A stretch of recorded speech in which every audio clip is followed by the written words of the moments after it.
Meu papo é com você que vai prestar vestibular. Não perca essa aula do Careca de Saber. Estará imperdível. Oi, pessoal. Eu sou Cristiane, professora de literatura. Vamos falar de um clássico da literatura brasileira, um dos poemas mais falados, mais lidos da história da literatura brasileira, que é uma lírica, né?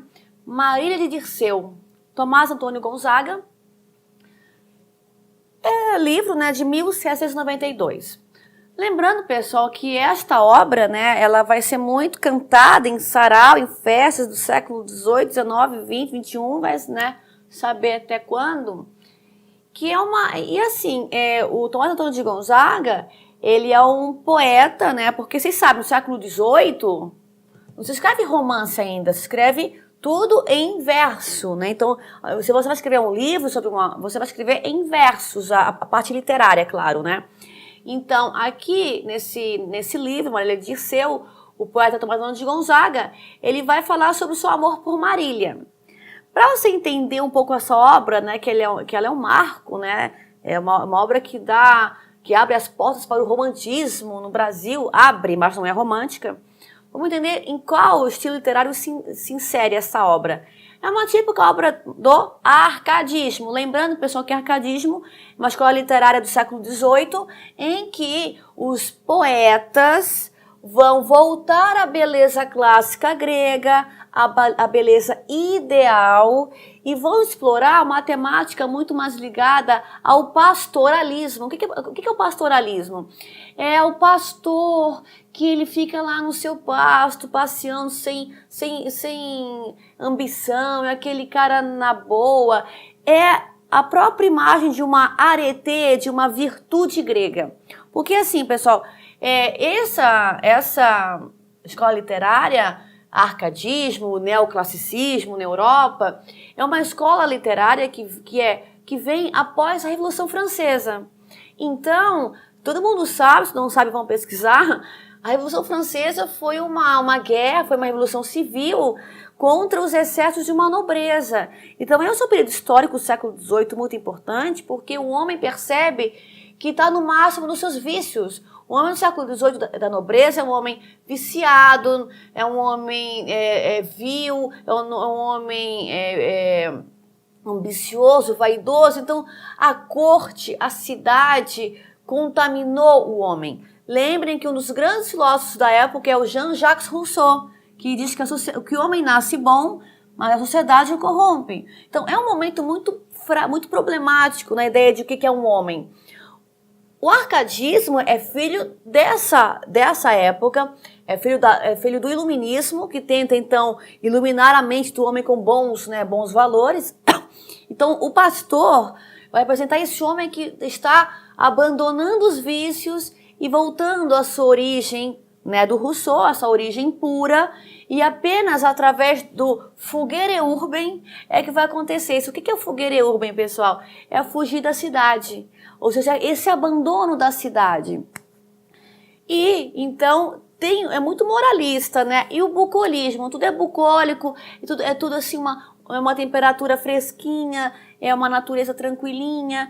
E uma coisa que tem que ter muita atenção, o arcadismo como um todo, né, não só no Brasil, ele vai imitar a natureza da Grécia. Então, se você está lá em Santos e você é um poeta Arcade, você vai lá ver o pôr de Santos, você vê a Grécia, vocês entendem? Você está lá vendo Santos e na hora de você criar o poema, você vai lembrar do poema grego do século V a.C.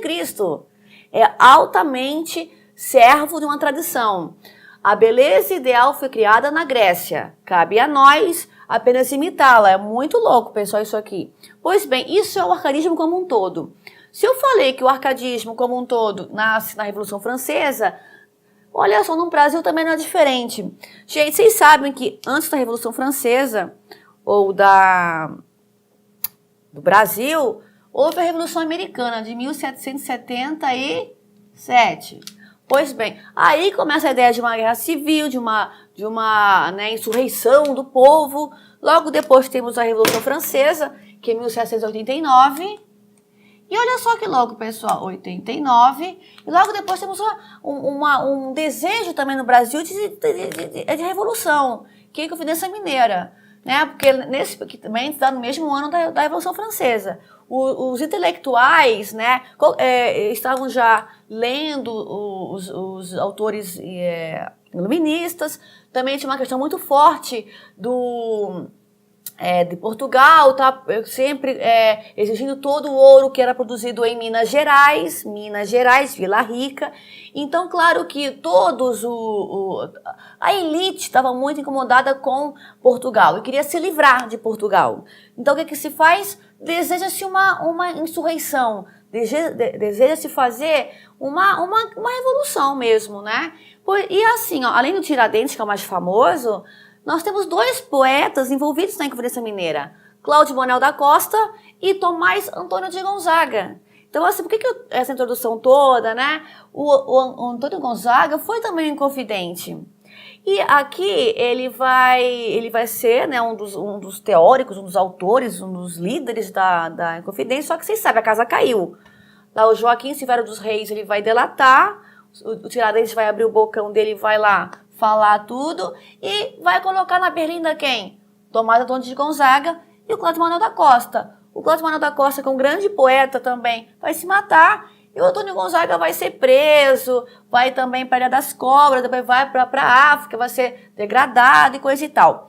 Gente, assim, ó, essa história é quase autobiográfica, por isso que é tão famosa. O Antônio Gonzaga era já um juiz, né, um magistrado, um juiz de fora, um quarentão cabeludo, e se apaixona por uma adolescente chamada Maria Doroteia. Aí ele vai começar, né, esse amor, ele vai ficar noivo da Maria Doroteia, isso é a vida real mesmo, pessoal, ele é noiva dela, e vai escrever um livro em homenagem a poemas, em homenagem à sua amada. E aí que ele vai, né, começar a escrever esses poemas que compõem Marília de Dirceu. Gente, no arcadismo, todo mundo tem pseudônimo. Então, a Maria Doroteia tem que virar um nome mais bonito, um nome mais grego ou mais romano, mas tem que ser um nome que remeta à cultura greco-romana. Então, Maria Doroteia vai virar Marília. Por que Marília? Porque há uma personagem feminina do Virgílio, que é um poeta latino, que se chama Amarílis. O que faz o Tomás Antônio de Gonzaga? Vai recombinar. Amarílis vira Marília. E o poeta também tem pseudônimo, pessoal. O poeta vai criar um pseudônimo altamente pastoral, né? Vai virar um pastor. Então, é o pastor Dirceu. O título é a pastora Marília de Dirceu. A primeira parte, pessoal, é muito bonita. É a parte lírica, em que ainda ele não foi preso, tá noivo, tá cheio de esperança. E aí, ele vai cantar esse amor. A Marília. Inclusive, a primeira parte, né, os primeiros versos são muito famosos. Vou ler um trechinho para vocês. Eu, Marília, não sou algum vaqueiro que viva de guardar alheio gado, de tosco trato, de expressões grosseiras, dos frios gelos e do sóis queimado. Tenho o próprio casal e nele assisto. Dá-me vinho, legume, fruta, azeite. Das brancas ovelhinhas tiro leite. E mais as finas lãs de que me visto. Graças, mar flua bela, graças à minha estrela, eu vi o meu semblante numa fonte, dos anos ainda não está cortado. Os pastores que habitam este monte respeitam o poder do meu cajado, com tal destreza toco a sanfonia, que inveja até meu tenho o próprio alceste. Ao som dela concerto a voz celeste, nem com canto letra que não seja minha, graças Marília bela, graças à minha estrela.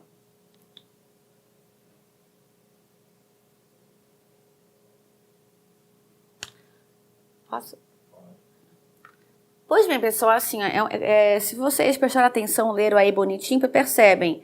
Marília, não sou nenhum vaqueiro que fica, né, a cuidar do alheio gado. Ou seja, aqui é o puro autoelogio, né? Porque, claro, ele é um pastor, mas existe um ranço da burguesia aqui. Ele está dizendo para Marília, eu sou um bom partido, já que eu não sou um simples vaqueiro, eu sou um proprietário. Então, claro, pessoal, que aqui é uma imagem muito forte, tá? Que esse fogueira-Uben, todo mundo sabe que é um fogueira-Uben altamente artificial. Ele merece o amor de Marília porque não é algum vaqueiro. e acaba até contradizendo a ideia do pastoralismo, que é alguém simples, né? E ao longo dessa primeira parte, você vai perceber que ele vai estar sempre se elogiando, assim, se colocando para cima, elogia muito a beleza de Marília, mas também colocando-se como um grande partido. Falando sobre a Marília, pessoal, é bem interessante algumas coisas que compõem essa obra, porque, claro, todo mundo sabe que o Tomás Antônio de Gonzaga escreveu esse poema em homenagem à sua noiva Maria Doroteia. Maria Doroteia tem cabelo preto. E isso aparece algumas vezes na obra. Seus cabelos negros, que não são loiros, que não sei o quê. Ele coloca, mas não é o constante. O mais constante, ele pintá-la com os cabelos cor de trigo, loiros. Então, ao longo da obra, ele vai elogiar os cabelos loiros da Maria Doroteia, da Marília. Imagina, pessoal, teu namorado faz um poema para você, e você é morena, e vai dizer, ó, minha amada, seus loiros cabelos. Você vai ficar pé da vida, né? Pois bem, por que o Tomás Antônio de Gonzaga vai pintá-la de loira mais do que de morena? Porque a Maria Doroteia, quando vira Marília no poema, ela vira a mulher ideal poética. E a mulher ideal poética está nos poemas greco-romanos, em que a musa sempre tinha cabelo cor de trigo. Entendem, pessoal? É uma transformação. É a famosa idealização.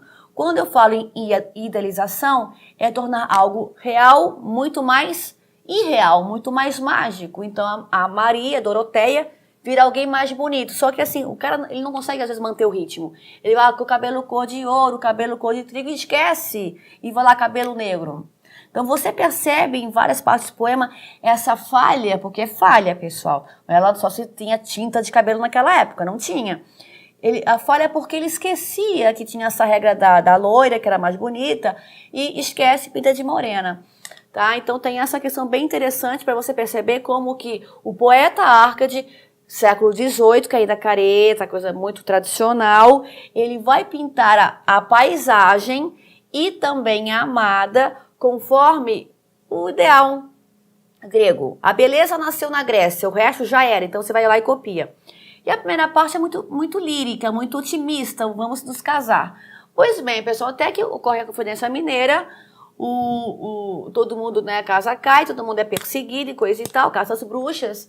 E aí, o Tomás Antônio de Gonzaga, gente, ele não é tão legal assim não, tá? Vamos combinar. Ele vai marcar o casamento no dia da sua prisão, pra ver se os guardas, né, ficam com pena dele, coisa e tal. Não rola. Vai ser preso. Aí, há um momento, né, que ele é preso, ele não gosta do Tiradentes, depois eu vou ler um trechinho sobre isso. Ele vai achar o Tiradentes um maluco. Vocês sabiam, né, que tem uma teoria que o Tiradentes era meio maluco mesmo. Pois bem, ele vai para a Ilha das Cobras, no Rio de Janeiro, então tá lá em Minas, vai para o Rio de Janeiro, preso na Ilha das Cobras, e ele vai ali ter um momento mais down, pessoal. Ali, diríamos que é o pré-romantismo. Na segunda parte da obra, que ele escreve depois de preso, ele vai se desligar um pouco desse ideal greco-romano e vai sofrer. Vocês sabem que o romantismo é sofrimento, né?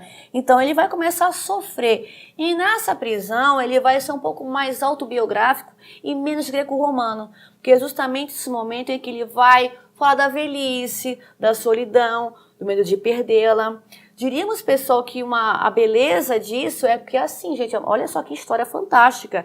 Um casal que se apaixona e ele é preso injustamente e aí, cara, vivem essa paixão impossível. Daí você pergunta, mas paixão não é desde o começo, professora? Não, pessoal. Da Grécia até o século XIX, paixão era patos, patologia, fraqueza. Não cantem a paixão porque a paixão enfraquece o homem. Então os poemas não tinham isso. Nessa segunda parte aqui, ele sofre, ele vê o mundo muito mais sublunar, ele vê o mundo muito mais obscuro, ele vai sofrer. Por isso que se diz que é pré-romântico, porque não é mais essa coisa tão forte com a Grécia, é o coração dele. Só vou ler um trechinho para vocês perceberem a carga sentimental nessa segunda parte. Porém, se os justos céus por fins ocultos, então tirando o mal me não socorrem, verás então que os sábios, bem como vivem, morrem. Eu tenho um coração maior que o mundo, Tu, formosa Marília, bem o sabes. Um coração e basta, onde tu mesma cabes.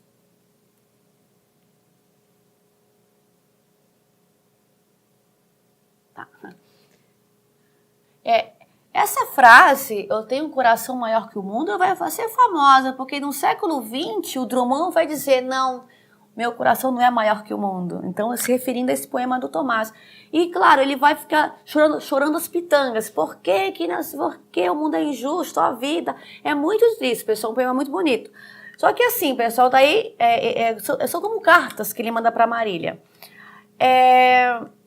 Também tem um momento que ele vai culpar o Tiradentes, né? Ele vai dizer que é um louco, que devia ser amordaçado. Então, claro, por quê? Porque o Tomás de Gonzaga, ele também queria se livrar da culpa. Então, ele vai no poema publicamente dizer que nada tem a ver com o Tiradentes, porque ele não quer assumir a culpa.